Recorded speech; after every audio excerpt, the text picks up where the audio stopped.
Todo mundo precisa de pagar o IPTU porque a gente precisa de ter dinheiro no nosso município para rodar todos os serviços públicos que são de competência da cidade. Mas o prefeito é o primeiro a dar o exemplo contrário. Ele vai lá, não paga e ainda utiliza da máquina pública, utiliza do seu poder enquanto líder maior do executivo, enquanto esteve na cadeira de prefeito, para simplesmente se autobeneficiar, fugindo das próprias cobranças.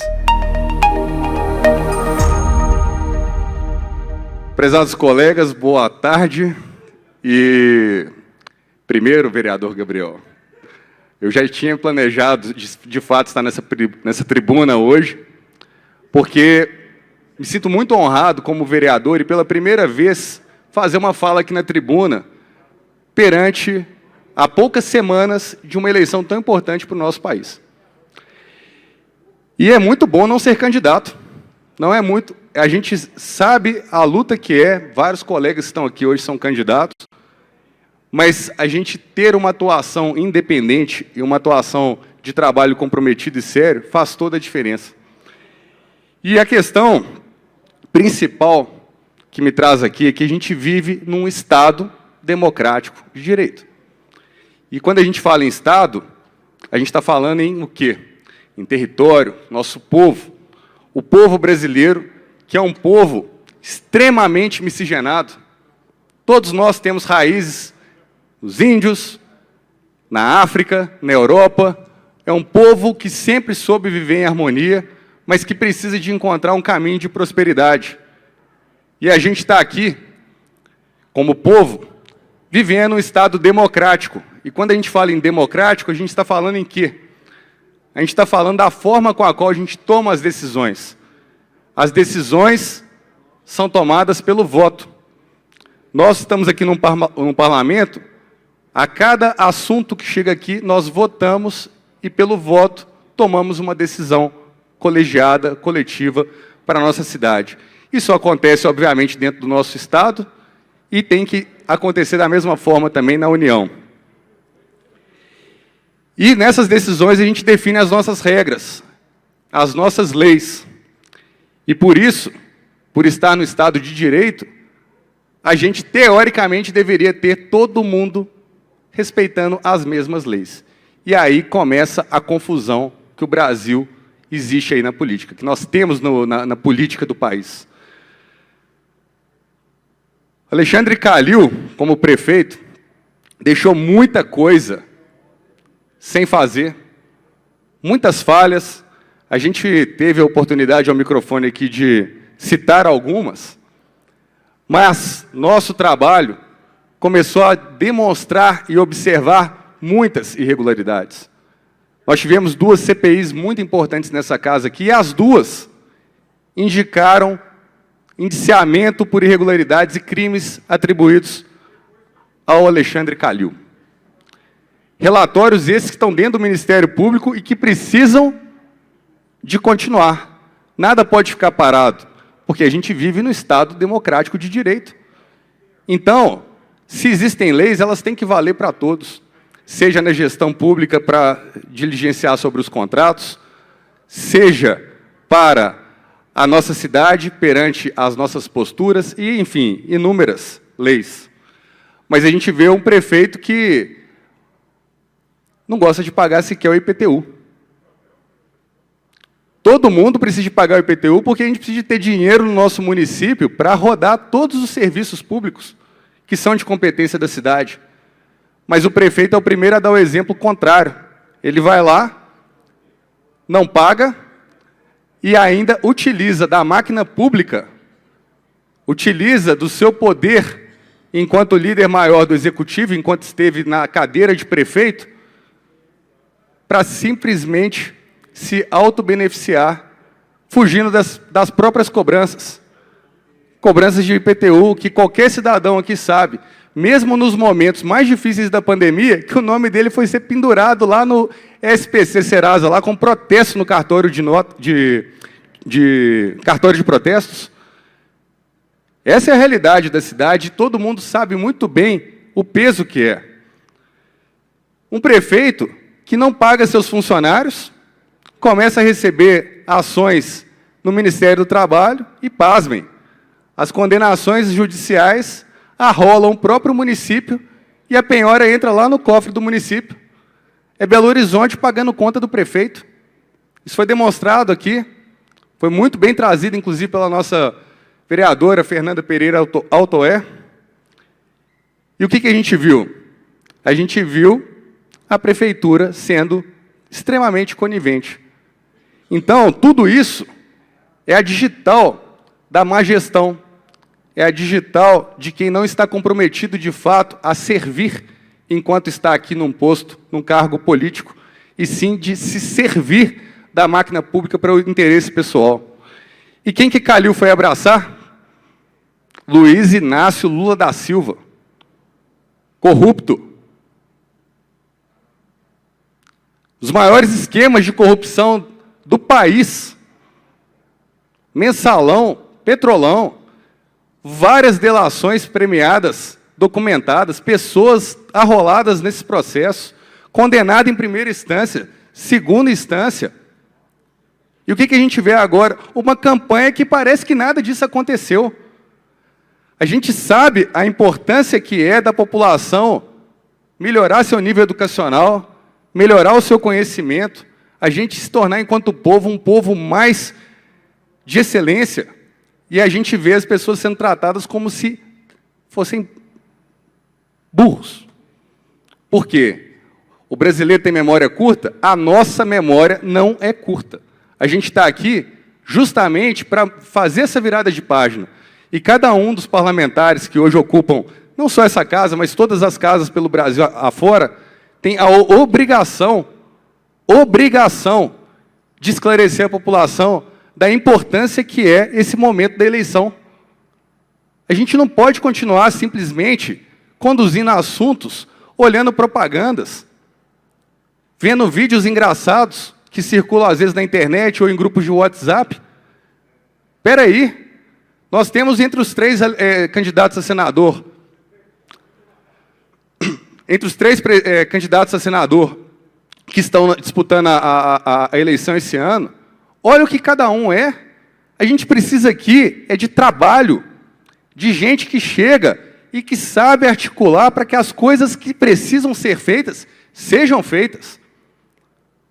Vejo, por exemplo, o esforço do, até então, deputado Marcelo Aro, quando foi lá articulando com o nosso vereador Irlan Mello, vereador Juliano Lopes, vereador Wesley, foram lá em Brasília com o ministro Tarcísio para tentar resolver o anel rodoviário. E isso é importante. Não é ficar fazendo só videozinho por aí que vai resolver a situação. Isso é um dos exemplos. Nós temos uma série de desafios pela frente, mas a gente não pode cagar na urna.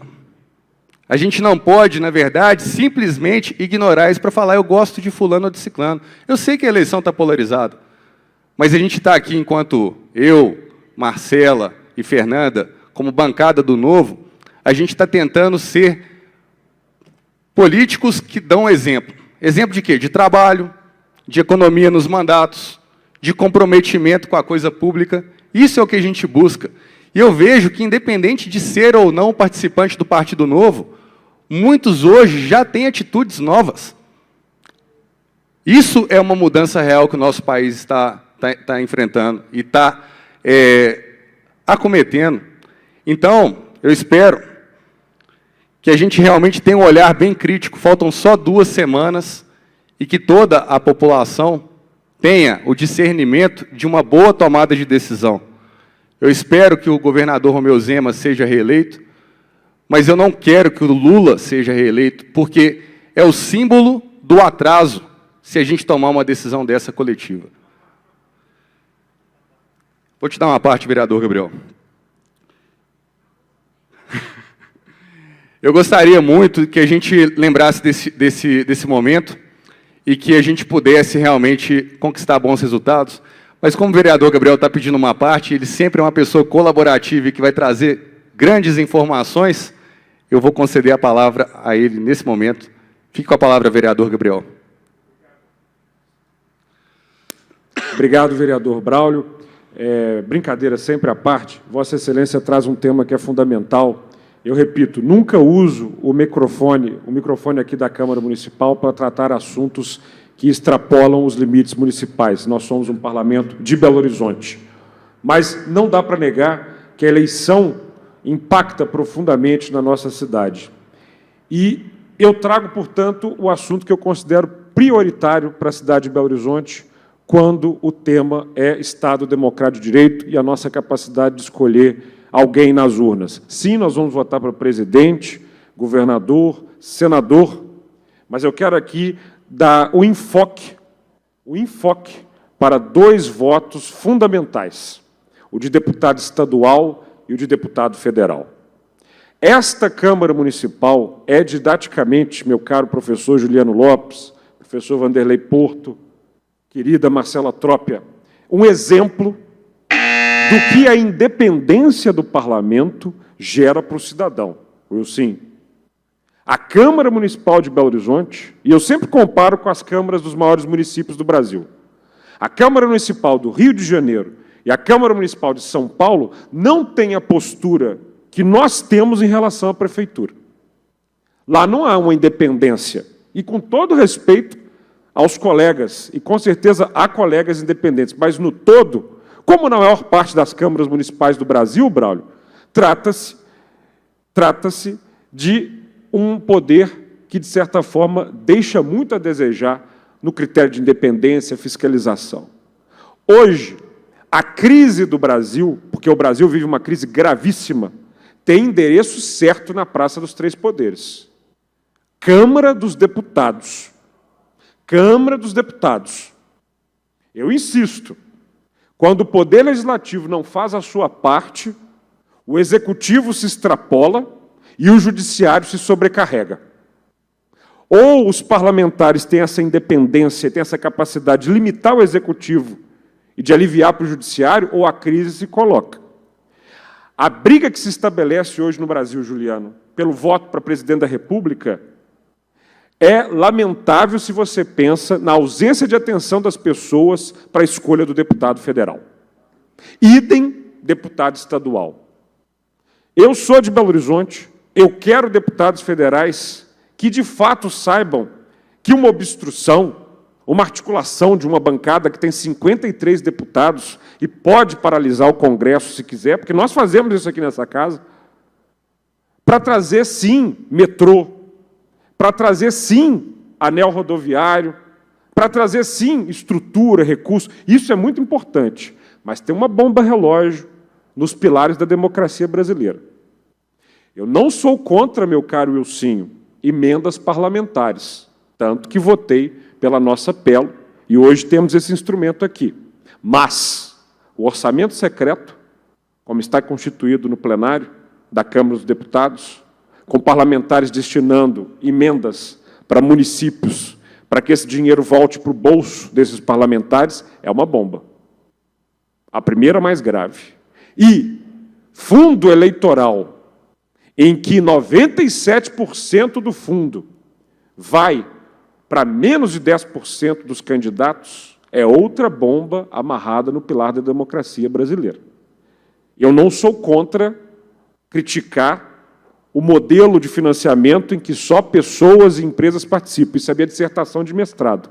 Mas essas 2 bombas, gente que usa dinheiro público de maneira secreta e gente que não tem exatamente o compromisso com a democratização dos fundos de campanha e de formas mais criativas de usar esse recurso, isso tudo vai constituir uma bomba que 513 parlamentares estão apertando. E, para finalizar, deputado, meu caro vereador, eu quero aqui manifestar que esta Câmara é uma escola de bons parlamentares no nível estadual e no nível federal. Eu quero ver, sim, colegas meus que conviveram comigo aqui no plenário, deputados estaduais e deputados federais. Quero aqui aproveitar esse momento, finalizando, desejando muita sorte a todos os nossos colegas que são candidatos. Próxima reunião é só no dia 3 de outubro. Quero que eles tenham aí bons ventos nas urnas, sobretudo 2 amigos muito especiais. Dorgal Andrada, que foi vereador dessa casa e quem eu vou votar para deputado estadual, e Nelly Aquino, a nossa presidente, em quem eu vou votar para deputada federal. Muito obrigado. Obrigado, vereador Gabriel. Finalizando essa fala, o senhor colocou a questão do fundão eleitoral, que é imoral. O dinheiro que nós estamos gastando com eleição para pouquíssimas pessoas é imoral. Então, nós somos, no Partido Novo, totalmente contrários ao uso de dinheiro público para fomento de campanhas eleitorais e, por isso, sim, temos que pedir apoio de todos aqueles que acreditam que a liberdade do indivíduo é que vai transformar essa nação. Então, eu desejo sorte a todos, ao governador Romeu Zema e também ao nosso ex-colega de Câmara, doutor Bernardo Ramos, que é candidato a deputado federal pelo Partido Novo. Obrigado, Vicente.